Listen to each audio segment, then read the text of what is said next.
ערב טוב ומבורך ברשות מוריי ורבותיי, ברשות כל הקהל הקדוש.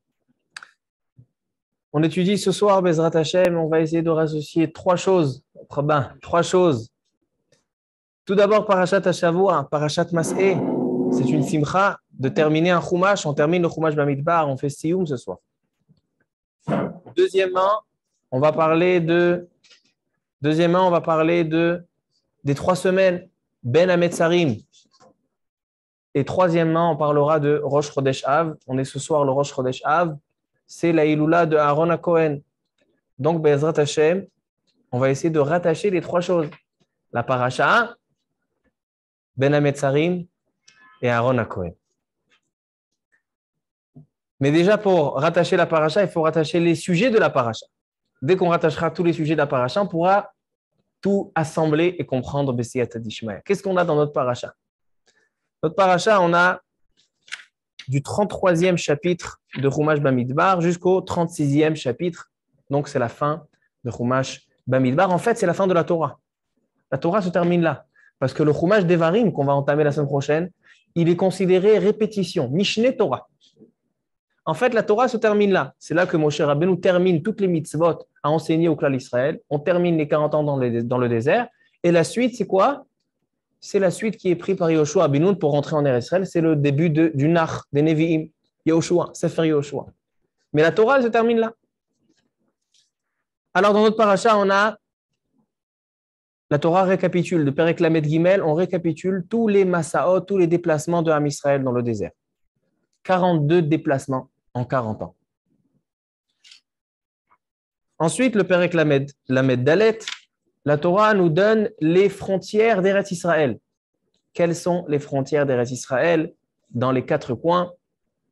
Le nord, le sud, l'est, l'ouest. Ça, c'est le Perek Lamed Dalet.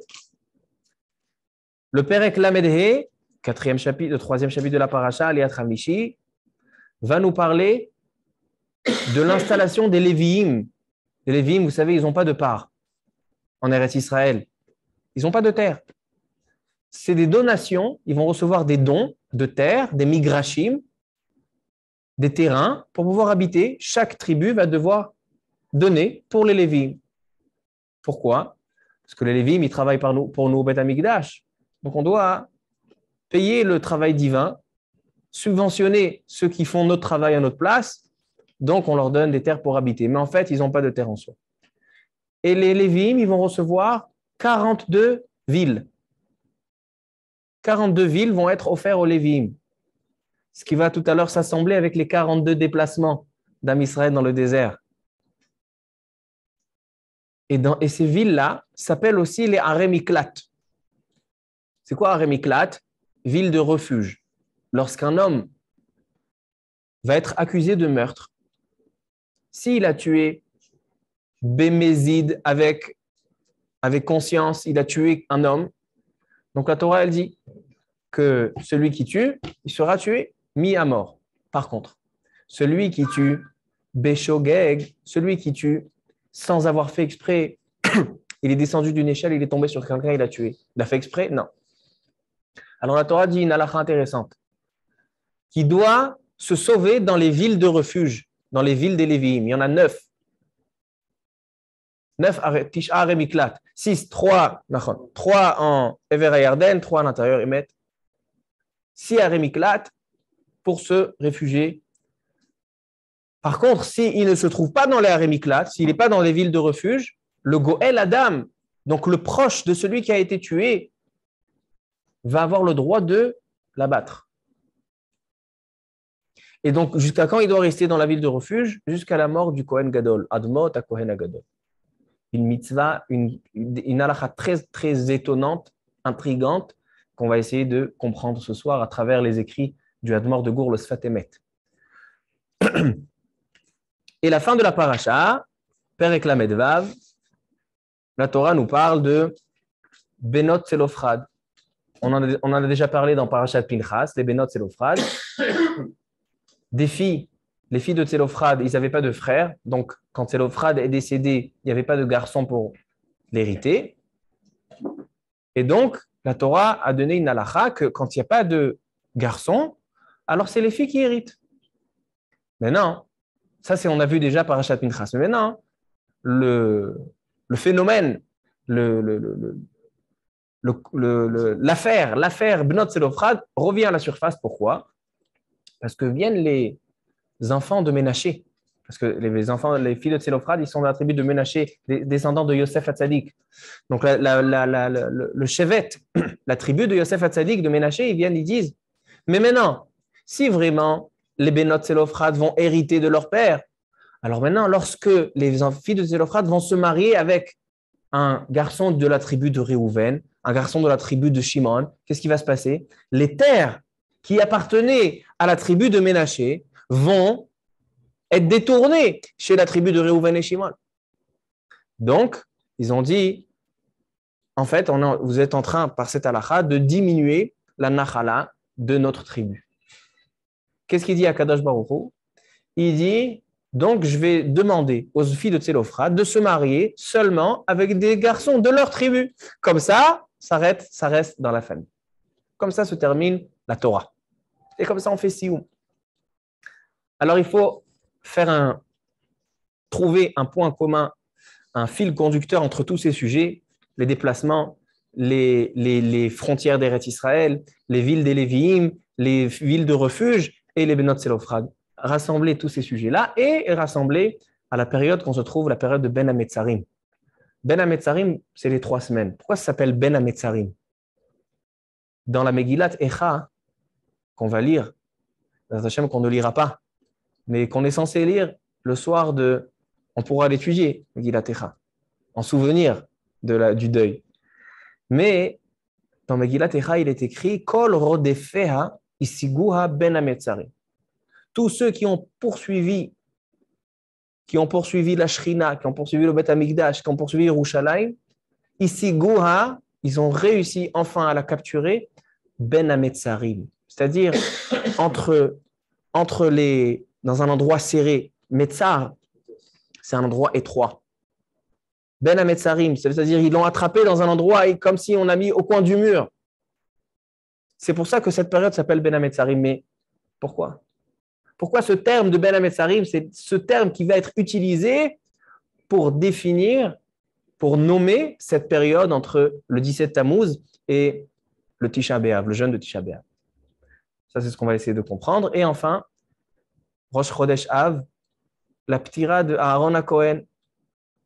Ça aussi, il va falloir essayer de comprendre. Donc maintenant, Rabotai, on va commencer à étudier la paracha. Alors, on va commencer par le commencement. Ele masae bnei Israël asher yatzou me'eretz Mitzrayim letziv'otam beyad Moshe ve'Aharon. ויכתוב משה את מוצאיהם למסעיהם על פי השם ואלה מסעיהם למוצאיהם. La Torah va récapituler les 42 déplacements de Am Israël dans le désert. Et pourquoi il y a besoin de les écrire? Dit la Torah, Vaïchtov Moshe. Moshe a écrit tous les déplacements al pi Hashem, sous l'ordre d'Akadosh Baruch Hu. Tous les Rishonim et déjà dans les Tanaïm, dans les Midrashim, tout le monde pose la question, pourquoi il y a besoin de récapituler, de répéter les 42 déplacements dans le désert? Si tu étudies le Chumash Bamidbar, alors tu peux regarder au fil des parachiotes, là ils se sont déplacés de là à là, et là ils se sont déplacés de là à là, en tout 42 déplacements. Pourquoi il y a besoin à la fin de la Torah? La Torah, elle n'a pas une lettre qui est en trop. Vous savez, en ce moment on étudie au Kollel les halachot mikvaot.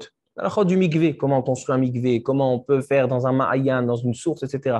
Et toutes les halachot mikvaot, c'est très très long dans le Bet Yosef, Tour Bet Yosef, Siman Resh Aleph, dans le Shulchan Aruch, très long. Et d'où on apprend dans la Torah? D'un pasouk dans la Torah.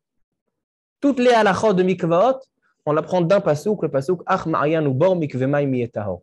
Toutes les halachot de mikvaot, on les apprend d'un pasouk dans la Torah. Donc la Torah, elle n'a pas une lettre en trop. C'est pas il restait du parchemin, alors Moshe Rabbeinu a dit, bon, on est à la fin de la Torah, allez, viens, je termine. En kazedava. Donc, il faut comprendre pourquoi la Torah va répéter, nous faire un sikoum, un résumé des 42 déplacements. Tous les Mefarshim y demandent, et le premier Rashi de la paracha, il va ramener 2 réponses. Donc, venez, on étudie le premier Rashi de la paracha. Ele mas'e. Lama nichtevu amasaot alalu. Demande Rashi notre question. Pourquoi ces déplacements doivent être écrits? Répond Rashi. Ça, c'est la réponse au nom de Rabbi Moshe Adarshan. Leodia chasadav shel makom. שאף על פי שגזר עליהם לטלטלם ולהניעם במדבר, לא תאמר שהיו נעים ומטולטלים ממסע למסע כל 40 שנה ולא הייתה להם מנוחה. שהרי אין כאן אלא 42 מסעות. Première réponse, dit Rashi, pourquoi il y a besoin d'écrire et de répéter les 42 déplacements? Pour dire les bienfaits et la bonté d'Akadosh Baruch Hu, le chesed. Pourquoi? Parce que dans le désert, si on fait le calcul, alors, la première année, ils ont fait 14 petits déplacements. La première année, 14. Ensuite, après la faute des Meraglim, ils ont fait 8 déplacements. Nimtza shekol shmone ou shloshim lo nasu ela esrim masaot. Ça veut dire qu'en 38 ans, c'est-à-dire que la première année et la dernière année, il y a eu beaucoup de déplacements, mais tous les 38 ans au milieu, la grande période dans le désert, il n'y avait seulement que 20 déplacements. Pour te dire qu'Akadosh Baruch Hu, même s'ils ont fauté dans le désert, il y a eu beaucoup de fautes dans le désert. Il y a eu le Chet HaEgel, il y a eu Chet HaMeraglim, il y a eu les Mitonenim, il y a eu Korach ve'Adato. On en a traversé des fautes dans le Chumash Bamidbar. Et malgré tout, qu'il y a eu une Gzera. Am Israël était puni à se trouver dans le désert et passer 40 ans dans le désert. Malgré tout, Akadosh Baruch Hu, il ne voulait pas leur faire trop de déplacements et trop de balagan. Donc, ces psukim-là viennent témoigner le chesed d'Akadosh Baruch Hu. Ça, c'est la première réponse de Rashi. Deuxième réponse de Rashi. Zemi yesodo shel Rabbi Moshe Adarshan. Rabbi Tanchuma darash drasha acheret. Rabbi Tanchuma nous donne une autre réponse. Mashal le melech shehaya bno chole veholicho lemakom rachok lerapoto. כיוון שהיו חוזרים, התחיל אביו מונה כל המסעות. אמר לו, כאן ישנו, כאן הוקרנו, כאן חששת את ראשך. J'explique. Il dit, Rabbi Tanchuma, dans le Midrash, qu'il répond par un mashal. Mashal lema adavar domé, un roi qui avait un enfant, le prince, qui était malade. Et il fallait traverser tout le monde pour aller lui trouver un médicament, pour lui ramener la refoua, la guérison. Traverser tout le monde. Et donc, ils ont fait un voyage qui était très long, pendant des années. Un voyage très, très long. Et ils s'arrêtaient d'endroit à endroit, jusqu'à que, Bessiata d'Ishmaïa, ils ont trouvé un endroit pour... ils ont trouvé le médicament pour le prince. Ensuite, quand ils sont rentrés à la maison, et la famille était contente, joyeuse. Il dit, waouh, Baruch Hashem, il y a eu la refoua. Alors maintenant, son père, le roi, qu'est-ce qu'il va raconter maintenant? Tu te rappelles, mon fils, quand on est allé, première destination, alors là-bas, on s'est arrêté, on avait rencontré un tel, et après, quand on est allé, alors il nous est arrivé comme ça. Alors il dit, en fait, le Rabbi Tanchuma, ce résumé vient nous dire à quel point Akadosh Baruch Hu nous aime. Parce que tout le déplacement dans le désert, c'était pour notre bien. Et maintenant qu'on a terminé ce déplacement, qui était un déplacement avec beaucoup d'efforts, alors Akadosh Baruch Hu nous dit, vous vous rappelez, on s'est déplacé de là à là, 42 déplacements. Ça, c'est la réponse de Rabbi Tanchuma. Il vient le Or HaChaim Akadosh et il pose une question. Il dit, je ne comprends pas. Si vraiment, la raison pour laquelle il va poser la question sur Rabbi Tanchuma, si vraiment la raison pour laquelle qu'on a ramené tous ces déplacements, c'est juste pour dire, tu te rappelles, quand on est arrivé là-bas, qu'est-ce qui s'est passé? Alors, normalement, on aurait dû employer le terme tous les endroits qu'on s'est arrêtés. Ce qui s'appelle en hébreu chanayot. Et les chanayot, c'est l'endroit où tu t'es arrêté. Tu te rappelles quand on s'est arrêté là-bas? Or là, la Torah ne nous parle pas des endroits d'arrêt, mais les endroits de départ. Et les mas'e, nosea. Ils sont partis de là-bas. C'est-à-dire donc il dit le Or HaKadosh que dans le langage du passouk, on voit que on se focalise sur le départ et pas sur l'endroit où on se trouve. Donc la réponse de Rabbi Tanchuma, il dit j'ai du mal à la comprendre. Il dit Rabbi Chaim Ben Attar Or HaKadosh. Il répond le Or HaChaim HaKadosh. Alpi à Kabbalah, il dit forcément, vous savez que le chiffre 42, Membet, selon la Kabbalah, il est très important parce qu'un des noms d'Akadosh Baruch Hu, il y a un Shem Membet, un des noms qui est avec Membet 42. Il dit forcément que ces déplacements, ils ont quelque chose de kabbalistique. De quoi il veut parler? Il dit, selon le Zohar HaKadosh, pourquoi en Israël, ils ont fait tout ce déplacement dans le désert 40 ans? L'Égypte, c'est tout à côté. 3 jours et on est en Eretz Israël. Alors il dit, le Or HaChaim HaKadosh, qu'ils étaient obligés de passer par les 40 ans dans le désert parce que lorsque Adam Arishon a fauté, alors il y a eu des nitzotot, c'est-à-dire un potentiel. Un homme, quand il va naître, et l'homme, quand il a été créé, Akadosh Baruch Hu lui a donné un potentiel et de l'énergie pour faire le bien, pour faire la kedusha, pour faire la tahara.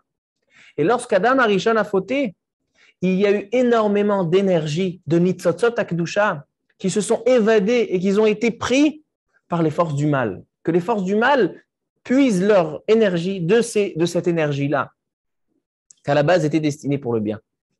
Maintenant, le déplacement dans le désert, les 42 déplacements dans le désert, ils viennent pour justement aller récupérer ces nitzotzot à kedusha. Chaque endroit, chaque déplacement, c'était un travail de Israël pour aller récupérer. Chaque endroit, il avait son travail. Chaque endroit, il avait sa mission. Chaque endroit, il avait une mission. Ils sont allés récupérer les nitzotzot à kedusha. Et lorsqu'ils ont terminé le travail, lorsqu'ils ont fini leur mission, alors là, Kadosh Baruch Hu, il leur dit, vous avez terminé la nitzotzot à kedusha. Maintenant, vous êtes assemblés. Parce qu'en fait, c'est quoi nitzotzot à kedusha? Il y a une règle dans le Zohar HaKadosh. Israël ve'oraita ve'kudesha berichu kulachadu. Akadosh Baruch Hu désire, son objectif, c'est de s'assembler avec un Israël. Et comment Akadosh Baruch Hu s'assemble avec un Israël? Par l'intermédiaire de la Torah. La Torah, elle forme une colle, elle forme un assemblage entre Am Israël et Akadosh Baruch Hu. C'est pour ça qu'il dit le Zohar HaKadosh, Israël ve'oraita ve'kudesha berichu kulachadu. Ça forme une seule chose. Maintenant, il dit, si on veut s'assembler avec Akadosh Baruch Hu, on doit vraiment s'assembler à 100%. Maintenant, l'homme, il a été créé par Akadosh Baruch Hu. Akadosh Baruch Hu lui a transmis une énergie. Maintenant, s'il y a des nitzotzot à kedusha, s'il y a de l'énergie qui est évadée dans le monde, et maintenant on la laisse de côté, donc l'union entre Am Israël et Akadosh Baruch Hu ne sera pas complète. Parce qu'il manque quelque chose. Il y a quelque chose qui est à l'extérieur, quelque chose qui est évadé. Donc forcément, pour pouvoir faire l'union entre Am Israël et Akadosh Baruch Hu, forcément, il faut aller rechercher tous ces nitzotzot. Parce qu'on peut s'unir seulement si on est unis à 100%. Comme ça, il explique le Or HaChaim HaKadosh. C'est pour ça qu'il y a marqué Ele Mas'e Bene Israël. Mas'e, pourquoi on parle du départ et pas de l'endroit où on s'est installé, où on est arrivé, de la destination? On parle du départ et pas de la destination. Pourquoi? Parce que chaque endroit, le but qu'on est allé dans cet endroit, c'est pour récupérer les nitzotzot. Donc, si on s'en va de l'endroit, forcément, c'est qu'on a récupéré tous les nitzotzot. Donc, on se focalise sur quoi? Sur le départ. Parce que chaque massa, chaque endroit qui faisait un départ, il quittait l'endroit, c'est qu'il quittait avec tout le bagage de l'endroit. Ils étaient remplis avec les nitzotzot à kedusha. C'est ça les 42 massaot. C'est pas Stam. Les 42 massaot sont 42 déplacements pour pouvoir s'unir avec Akadosh Baruch Hu en ramassant et aller chercher tous les nitzotzot et toute cette énergie spirituelle. Comme ça explique le Or HaChaim HaKadosh. Encore un détail qui me donne le Or HaChaim HaKadosh, on va l'utiliser tout à l'heure. En fait, mon shiur, je me suis inspiré du Or HaChaim HaKadosh pour expliquer tout ce shiur-là. Donc, on se focalise sur le Or HaChaim. Il continue, Rabbi Chaim Ben Attar, et il dit qu'Akadosh Baruch Hu, il y a plusieurs dimensions d'union avec la Shekhinah, avec Akadosh Baruch Hu.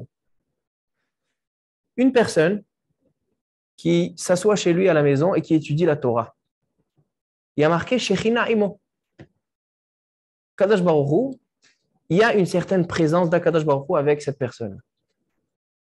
Il y a marqué aussi que 2 personnes qui s'assoient et qui étudient, Shekhinah Benehem. Il y a marqué que 10 personnes, 10 juifs dans un Beth Knesset. Pourquoi on attend 10 pour faire le Kaddish, 10 pour faire la Tfila? Parce que la Shekhinah réside lorsqu'il y a 10 personnes. Il y a marqué que En Ashrina Shora, la Shrina ne réside pas, elle a Al-Shishim Ribo, sur 600 000. Quand il y a tout le clan d'Israël, alors là, il y a la Shrina. Donc, je ne comprends pas. Il faut 1, 2, 10 ou 600 000. La réponse, elle est qu'il y a plusieurs dimensions, plusieurs degrés de Shrina. Maintenant, le summum de la présence du rapport de la Shekhinah avec Am Israël, donc le lien entre Am Israël et Akadosh Baruch Hu, c'est quand il y a 600 000. 600 000, ce sont tous les Neshamot de Am Israël. Am Israël sont sortis d'Égypte, ils étaient 600 000. Shishim Ribo. Maintenant, Rabotai, maintenant qu'on a compris ça, que c'est ça le sens des Massaot, maintenant, on va se focaliser sur un des déplacements. Regardez dans le Perek Lamed Gimel, dans le Pasouk,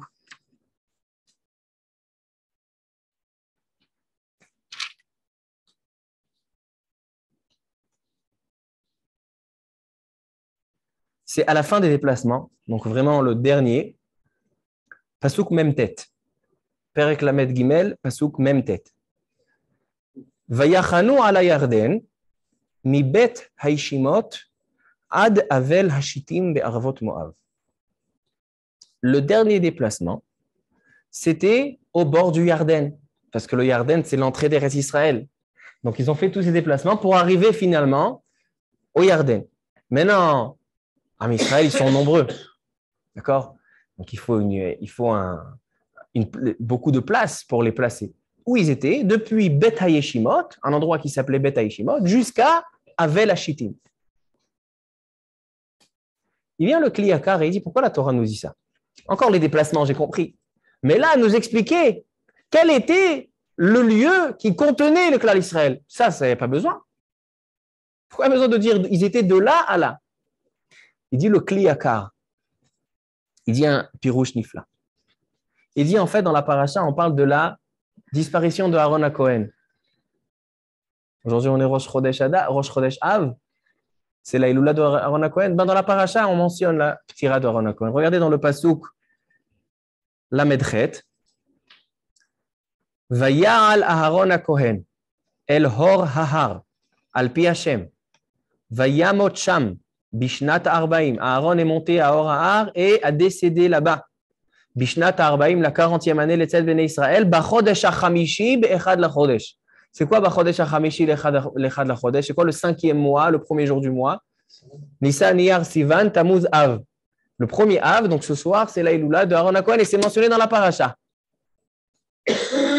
Maintenant, il dit, pourquoi? Il répond le Kli Yakar, il dit en fait, dans la paracha, on parle de la disparition du tzaddik. Quelle est la gravité de la disparition d'un tzaddik? Lorsqu'un tzaddik est niftar, il n'y a pas longtemps, il y a le Rav Chaim Kanievski qui est niftar. Il y a 10 ans, le Rav Ovadia Yosef. Quelle est la signification d'un tzaddik qui décède par rapport à la destruction du Beth Amikdash? Qu'est-ce qui est plus grave? Le tzaddik qui décède ou le Beth Amikdash qui est détruit? Dit la Gemara dans Masechet Rosh Hashanah, on a une contradiction dans les paroles de nos maîtres. Dans la Masechet Rosh Hashanah, dans la page 18, il est écrit Shkula mitat atzadikim le churban bet amigdash, le srefat bet eloken. Shkula, c'est-à-dire égal. C'est-à-dire qu'il y a une égalité entre la mort des tzadikim et le bet amigdash qui est brûlé. C'est la même chose. Quand on perd un tzadik, alors on a un Tisha B'Av. Ça, c'est la Gemara dans Rosh Hashanah, dans la page 18. Par contre, dans le Midrash Yalkut Shimoni sur le prophète Yesharia, là-bas, il y a marqué Gadol silukam shel tzadikim yoter mi churban bet amigdash. Là-bas, il y a marqué que lorsqu'un tzadik disparaît, c'est bien plus grave que la destruction du bet amigdash. Alors, donc, on a une contradiction entre les paroles de nos maîtres. Dans la Gemara Rosh Hashanah, on dit que c'est égal. Et dans le Midrash sur Yesharia, il y a marqué Gadol. C'est encore plus grave que la destruction du Beth Amikdash. Demande le Kli Yakar, comment on peut répondre à cette contradiction? Il dit le Kli Yakar, il n'y a pas de contradiction. Pourquoi? Parce que dans ces deux endroits, on emploie deux sortes de termes. Dans la Gemara Rosh Hashanah, Quand la Gemara a dit que c'est égal, là-bas, on parle de mitat à tzadikim. C'est quoi mita? C'est quoi la mort? C'est le corps qui meurt. Un homme qui meurt, sa neshama ne meurt pas. C'est seulement le corps qui meurt. Le corps ne fonctionne plus. Ça, c'est mitat à tzadikim. Et là-bas, il y a marqué srefat bet Elokenu, que le Bet Amikdash est brûlé. Ça, c'est les termes mentionnés là-bas. Et c'est quoi brûler? Brûler, c'est c'est les etzim ve'avanim, c'est donc la structure, la matière. C'est-à-dire que dans la Gemara Rosh Hashanah, on parle de la matière.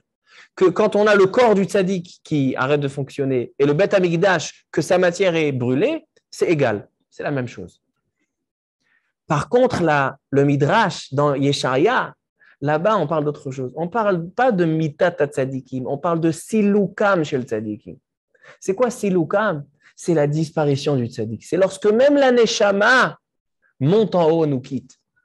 Quand la neshama nous quitte, c'est bien plus grave que le Bet Amikdash, avec toute sa sainteté, nous quitte. Si on parlait seulement du corps, mais le tzaddik est encore avec nous, alors c'est égal. Mais lorsque le tzaddik nous quitte, c'est bien plus grave. Pourquoi c'est bien plus grave, le silouk du tzaddik, plutôt que la destruction du Bet Amikdash? Parce que le Bet Amikdash, quelle est la fonction du Bet Amikdash? C'est un endroit de Rouhaniout, un endroit qui va nous permettre de se rapprocher d'Akadosh Baruch Hu. Mais cet endroit-là, il va pouvoir être en fonction selon l'importance spirituelle qu'on va lui donner. Si on est conscient que le Bet Amikdash est un endroit de spiritualité, un endroit de se rapprocher, de se connecter avec notre Créateur, alors là, le Bet Amikdash, il a un sens. C'est nous qui donnons le sens au Bet Amikdash. Ceux qui donnent la puissance au Bet Amikdash, c'est le juif. Parce que si le juif donne l'importance au Bet Amikdash, il est conscient que c'est un endroit spirituel qui va lui permettre de se connecter avec Akadosh Baruch Hu, alors nous, on donne la signification de l'endroit. Pourquoi il y a eu le Bet Amikdash qui a été détruit 2 fois?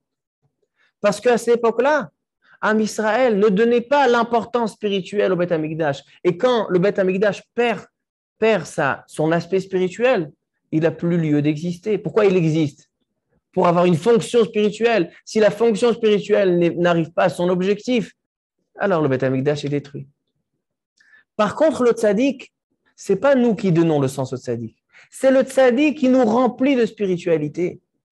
Le tzaddik, il a comme fonction de rattacher Akadosh Baruch Hu avec Am Israël. Et c'est ça, on veut parler de Aaron HaKohen, que c'est ça, il nous l'a ce soir. C'était la fonction de Aaron HaKohen. Qu'est-ce que Aaron HaKohen il faisait au Bet Amikdash? Il était makriv. Il faisait des sacrifices. En français, on ne peut pas comprendre ce terme. Makriv, en hébreu, veut dire rapprocher. Le karev, qu'est-ce qu'il fait? Il approche Am Israël à Akadosh Baruch Hu. C'est-à-dire que celui qui a la fonction spirituelle, le Bet Amikdash, c'est nous qui donnons la fonction. Mais Aaron HaKohen, c'est lui qui va nous donner la Rouhaniout, le rapport entre Akadosh Baruch Hu et Am Israël. C'est pour ça que quand un tzaddik nous quitte, c'est bien plus grave que le Bet Amikdash. Pourquoi? Parce que même si le Bet Amikdash est détruit, s'il y a un tzaddik, alors le tzaddik, il va me rattacher à Akadosh Baruch Hu.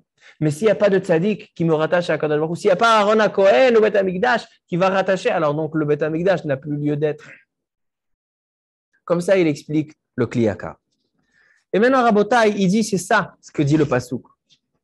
C'est quoi? Vayachanu ala Yarden, ils sont arrivés maintenant à l'entrée d'Eretz Israël, ils sont en face du Yarden. Ils sont nombreux. Où on les met? Alors, ils étaient placés depuis Bet HaYeshimot, la maison hantée, Bet HaYeshimot, Bait Shel Shmama, c'est le Bet Amikdash, Khurban Bet Amikdash, Ad Avel HaShittim. Avel HaShittim, c'est le deuil sur les Shittim. Shittim, c'est le sapin, c'est l'arbre le plus haut, c'est les tzadikim.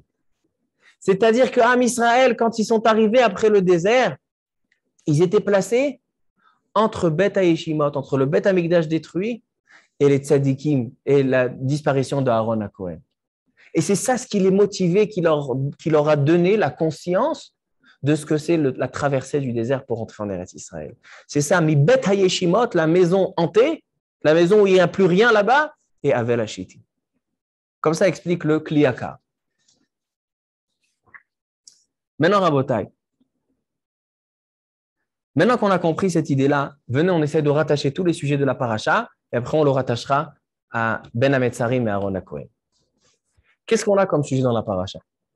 On a dit on a les déplacements, on a les frontières d'Eretz Israël, on a les villes, 42 villes des Lévi'im, on a les villes de refuge, les Benot Selophrad.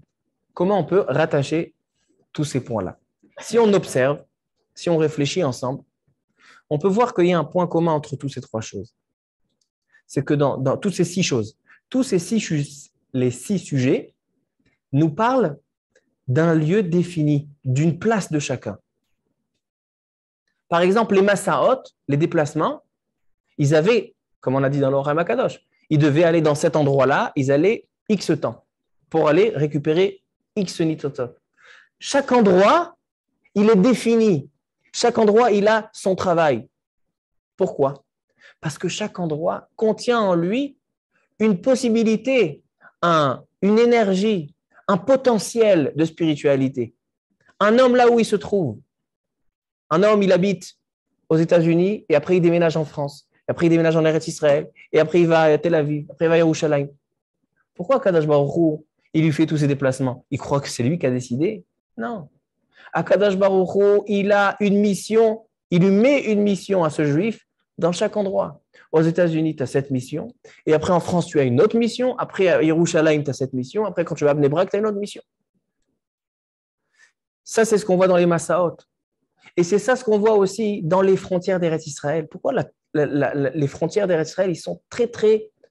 quelque chose d'intéressant. La frontière d'Eretz Israël, elle n'est pas régulière. Elle n'est pas droite. Il n'y a pas un carré, ça c'est Eretz Israël. Non. D'un coup, on voit ici, là, il y a une pointe. Et là, il y a... Alors, je me suis posé la question. Akadosh Baruch Hu, c'est lui qui décide. À lui appartient tout le monde. Pourquoi tu ne donnes pas à Israël, tu leur donnes une terre bien messoudar, bien ordonnée, un bon carré? Vous étiez une fois à New York? Moi, j'étais une fois dans ma vie à New York. Si vous voyez New York, c'est des villes, c'est des rues, voilà, toute droite, avec comme ça, il y a l'avenue, il y a la rue. Maintenant, pourquoi Eretz Israël, c'est pas comme ça, bien ordonné? Nous, les Juifs, on aime l'ordre. Toujours, le Beth Knesset, toujours, c'est bien ordonné chez nous.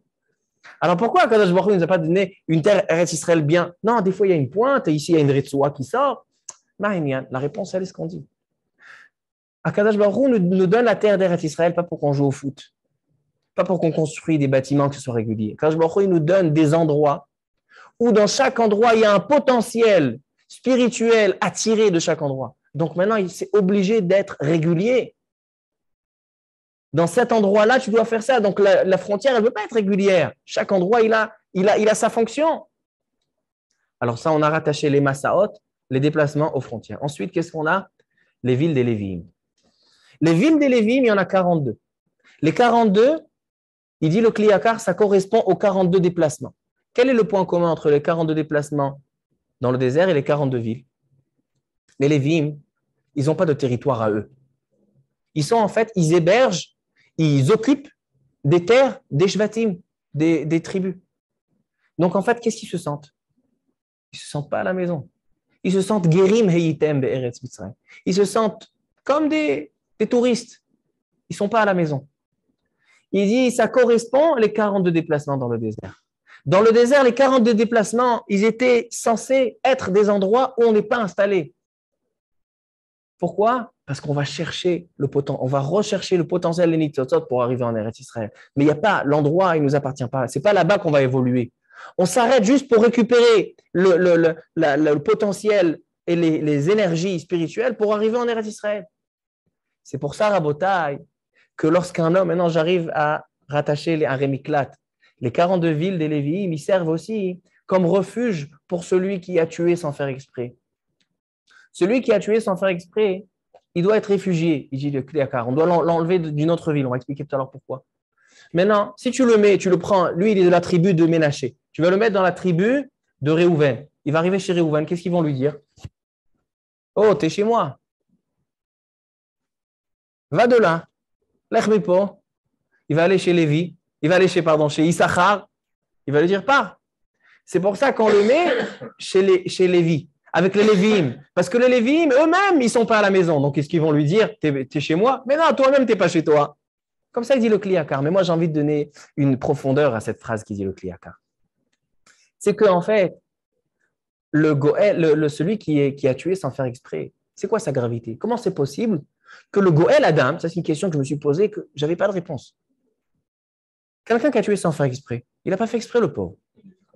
Alors comment ça se fait que le Goël Adam, donc un des proches de celui qui a été tué, il a le droit d'aller le tuer? Le tribunal rabbinique, le Bet Hadin, il ne va pas exécuter cet homme-là, il n'a pas fait exprès. Alors pourquoi on laisse le Goël Adam? Et tu veux te sauver du Goël Adam, alors va dans cette ville. Depuis quand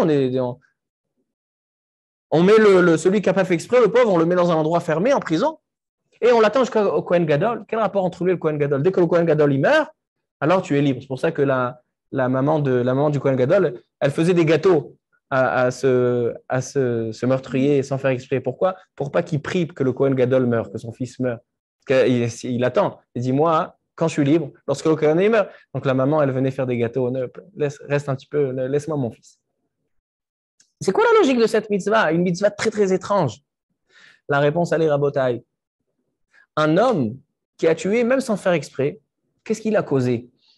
Mis à part qu'il a perdu une vie d'un juif, il a causé Siluk Shrina. Comme ça, il dit Rashi. Siluk Shrina. Il a fait éloigner la Shrina. Kadosh Baruch Hu s'éloigne. Pourquoi? Vous vous rappelez tout à l'heure, j'ai dit dans l'Orachaim Akadosh, que la Shrina réside lorsqu'il y a 600 000 juifs. Alors maintenant, si j'enlève un juif de ces 600 000, alors la Shrina, elle s'en va. Il n'y a plus de Shrina, parce qu'il n'y a plus 600 000. Alors maintenant, quelqu'un qui a fait retirer Akadosh Baruch Hu, alors maintenant, est-ce qu'il y a lieu d'aller récupérer des nitzotzot? Tout notre but dans notre vie, c'est d'aller chercher des nitzotzot, aller reprendre des énergies, les énergies de Kedusha. Maintenant, on a dit tout à l'heure que comment on peut récupérer les énergies de Kedusha lorsque Akadosh Baruch Hu s'assemble avec Am Israël et la Torah. Israël va être avec Ucha Berichu Chadou. Maintenant, si Akadosh Baruch Hu, il n'est pas parmi nous, parce que maintenant, il y a un juif en moins, alors en fait, je ne peux plus travailler. Si je ne peux plus travailler, je n'ai plus lieu d'être. Donc le Goël Adam, il peut me tuer. Et il dit Rashi, sur celui qui a tué sans faire exprès, En lo damim. Il est considéré déjà comme mort. Il est considéré mort. Pourquoi il est considéré mort? Parce que quelqu'un qui a été gorem, qui a amené, qui a éloigné la shrina, donc en fait, on n'a plus de lieu de travail. Parce que tout ce qu'on travaille, c'est lorsqu'on est assemblé avec Akadosh Baruch Hu, pour rassembler les nitzotzot, pour étudier la Torah et se rassembler avec lui. Mais si Akadosh Baruch Hu, il n'est plus là, il n'a plus lieu d'être. Alors où il va? Il va dans un endroit qui n'est pas un lieu. Il dit le père Vishvatemet. Quelqu'un qui prend conscience qu'il n'a pas de lieu, c'est quoi qu'il a? En lo makom. J'ai pas ma place ici. Quelqu'un qui a fait quelque chose de grave, il a fait Siluk Shrina, et il dit à Kadosh Baruch Hu, c'est pas ma place dans ce monde. Il va où? Il va dans une irmiklat. La irmiklat, ça appartient à personne, ni au Lévi'im, ni au Goël Adam. Il va dans un endroit que en lo makom. Qu'est-ce qu'il fait à Kadosh Baruch Hu? Il dit d'accord. Alors attends que le Kohen Gadol meure. Pourquoi le Kohen Gadol, il est en rapport avec ça? Parce que le Kohen Gadol, qu'est-ce qu'il fait? Le Kohen Gadol, c'est quoi sa fonction? C'est celui, on a dit Aaron à Kohen, celui qui va faire les korbanot, qui va approcher à Kadosh Baruch Hu et à Israël.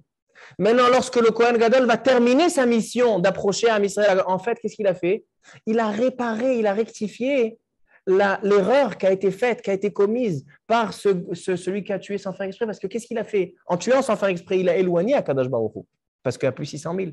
Mais le Kohen Gadol, quand il meurt, donc il a fini sa mission, il a rassemblé à Kadosh Baruch Hu en Israël. Donc maintenant, il dit, c'est bon, tu peux repartir sur le terrain. Tu peux repartir au Makom. Comme ça, je pense expliquer cette mitzvah étrange de Rotzer Bishgaga. Et comment on termine ça? Après, on va arriver avec les événements. On arrive à Bnot Tzelophrad. Les filles de Tzelophrad, on a un problème avec eux. Pourquoi on a un problème avec eux? Parce que maintenant, ils vont se marier avec d'autres tribus. Alors maintenant, la tribu de Ménaché, elle va avoir des terres en moins. Moi, je vous pose la question. Et alors? De toute façon, ce n'est pas ma terre. Je ne l'ai pas achetée. C'est la terre de Tzelophrad qui a hérité il a fait hériter à sa fille. Qu'est-ce que ça les regarde que maintenant, les terres de Tzelophrad, ils vont aller dans la tribu de Réhouven ou de Shimon? La réponse, elle est Rabotai. La réponse, elle est que chaque tribu, elle doit être consciente que si Akadosh Baruch Hu, il t'a donné un endroit, il t'a donné un makom, il t'a donné une terre, c'est qu'il y a un potentiel spirituel à tirer de cette terre. Donc, tu ne peux pas renoncer même à 1 centimètre de cette terre. Parce que si tu as renoncé à 1 centimètre, tu as renoncé à 1 centimètre de potentiel spirituel qui peut être tiré de cet endroit. On a dit que chaque endroit, chaque déplacement, chaque massa, chaque endroit, il a son potentiel. C'est pour ça. Donc, en fait, si on veut rassembler tous les sujets de la paracha, ça se rassemble à cette idée-là, que chaque endroit, il a un potentiel spirituel à tirer. C'est ce qu'on voit dans les déplacements, c'est ce qu'on voit dans les limites d'Eretz Israël, c'est ce qu'on voit dans les villes des Lévi'im, c'est ce qu'on voit dans les villes de refuge, et c'est ce qu'on voit dans les Bnot Zelophrad. Chaque endroit, il a un potentiel. Maintenant, Rabotai, venez, on rassemble avec les 3 semaines, la destruction du Ben Amidash et la Iloula de Aaron HaKohen. Le rapport avec Aaron HaKohen, il est simple, non? Je n'ai pas besoin d'expliquer. Parce que Aaron HaKohen, son but, il est de quoi? Son but, il est de rassembler Am Israël à Kadosh Baruch Hu. Quand Aaron HaKohen, il est Mekarev, il rapproche Am Israël à Kadosh Baruch Hu. Donc, en fait, on peut exercer notre travail sur chaque endroit, sur chaque makom, chaque endroit, il est justifié. Le Bet HaMikdash, c'est l'endroit où Aaron HaKohen, il exerce. C'est là où il fait l'union. Vous savez que dans le Zohar HaKadosh, Aaron HaKohen, il est appelé Shushbina de Malka. C'est quoi Shushbin? Dans un mariage, il y a ceux qui accompagnent le Khatan de la Kala. Il y a toujours un copain du Khatan qui accompagne le Khatan. Et là, une copine de la Kala, ça s'appelle les Shushbinim. Pourquoi? Parce que c'est eux qui organisent l'union entre le Khatan et la Kala. Ils organisent le mariage. C'est les Shushbinim. Aaron HaKohen, c'est le Shushbin. C'est lui qui va s'occuper du mariage d'Akadosh Baruch Hu à Am Israël. Maintenant, si Am Israël il est assemblé à donc le Bet HaMikdash, il est justifié. Donc, chaque endroit en Eretz Israël, il est justifié parce que cet endroit-là, il y a une union qui se fait. Il y a un birur nitzotzot, il y a un chibour qui se fait. Mais, Rabotai, lorsque on perd Aaron HaKohen, lorsqu'on n'a pas le sroud d'avoir des tzadikim, alors qu'est-ce qui se passe? On n'a plus d'union avec Akadosh Baruch Hu, donc on n'a plus lieu d'être. Chaque endroit n'est plus justifié parce qu'on ne peut plus s'assembler et on ne peut pas puiser le potentiel spirituel de chaque endroit. C'est ça le rapport. Pour ça qu'il dit le Kliyakar que la disparition de Aaron HaKohen et la destruction du Bet HaMikdash sont dans le même mois, dans le Chodesh Av, dans le mois de Av. Parce que les deux sont le même principe. Est-ce qu'on est rassemblé à Kadosh Baruch Hu et donc le Bet HaMikdash a lieu d'être parce que le Bet HaMikdash, ce n'est pas le beau bâtiment, ce n'est pas le mur. Le Bet HaMikdash, c'est la fonction qu'il a assemblé à Israël avec Kadosh Baruch Hu. Et c'est ça, Rabotai Ben Hametzarim. Pourquoi ça? J'ai posé la question. Pourquoi on appelle cette période Ben Hametzarim entre les murs? Entre les limites. C'est quoi entre les limites? Chaque endroit est défini. Yerushalayim, elle avait la frontière. Chaque endroit, il est défini. Donc, où on a attrapé Am Israël? Comment on a détruit le Bet HaMikdash? Lorsque les limites, les endroits limités, ils n'ont pas été justifiés. Et quand il n'est pas justifié, lorsque Am Israël ne puise pas, la rouchaniut de l'endroit ne se rattache pas avec Akadosh Baruch Hu. C'est ça le sens de la destruction du Bet HaMikdash. C'est ça le sens de Ben Hametzarim. C'est que le Bet HaMikdash, il a justification d'exister quand nous, on lui donne l'importance de la spiritualité, de se rattacher avec le Bet HaMikdash, avec Akadosh Baruch Hu et prendre tous les nitzotzot. Mais lorsqu'on n'est pas conscient que notre but dans notre vie, c'est de se rattacher avec Akadosh Baruch Hu par les bonnes actions et par prendre toutes les énergies et de les concentrer dans les bonnes actions, alors là, le Bet HaMikdash n'a pas lieu d'être. C'est pour ça qu'a marqué Rabotai dans la Gemara dans Ta'anit, Kol dor shelon nivna beyamav, chaque génération que le Bet HaMikdash n'a pas été construit dans sa génération, il est considéré comme s'il a été détruit dans sa génération. Ke'ilu necherav beyamav. Pourquoi? Le Bet HaMikdash, il a été détruit une fois. Alors pourquoi si dans chaque génération, chaque année que le Bet HaMikdash est construit, quand il est encore détruit? Parce que dès que Am Israël va prendre conscience que cet endroit-là, c'est un endroit qui vont se rattacher avec Akadosh Baruch Hu, qui vont pouvoir compléter leur mission de les kaver et nitzotzot, il va être construit. Le lieu n'est pas important, mais la justification du lieu, elle est importante. Donc si une génération, le Bet HaMikdash n'est pas construit, ceux qu'Am Israël, ils n'ont pas encore compris ça. Donc c'est considéré comme s'il est détruit. Alors, maintenant qu'on a compris le rapport entre la paracha, Aaron HaKohen et Ben Hametzarim, que le but, il est de puiser les bonnes choses de chaque chose. Chacun, quand il a une énergie, qu'il la fasse dans le bien. Quand il est en déplacement, quand il est en vacances, sache que dans chaque endroit, tu as une mission. Chaque massa, chaque déplacement que tu as dans ta vie, voilà, ils avaient 42 massaot. Chaque endroit, il avait ses nitzotzot, à Kedusha, à récupérer. Chaque endroit, il avait un potentiel de Kedusha et de spiritualité à tirer. Ça, c'est notre travail. Quand on apprendra et on le vivra, que dans chaque situation que l'homme se trouve, que dans chaque endroit, chaque moment que l'homme vit, c'est un moment pour tirer, pour se rattacher à Kadosh Baruch Hu. Alors Kadosh Baruch Hu fera reconstruire Bezrat Hashem le Bet Hamikdash, Bimera Beyamenu, il emmènera le Mashiach, Bimera Beyamenu, Amen. Baruch Adonai Le'olam, Amen ve Amen.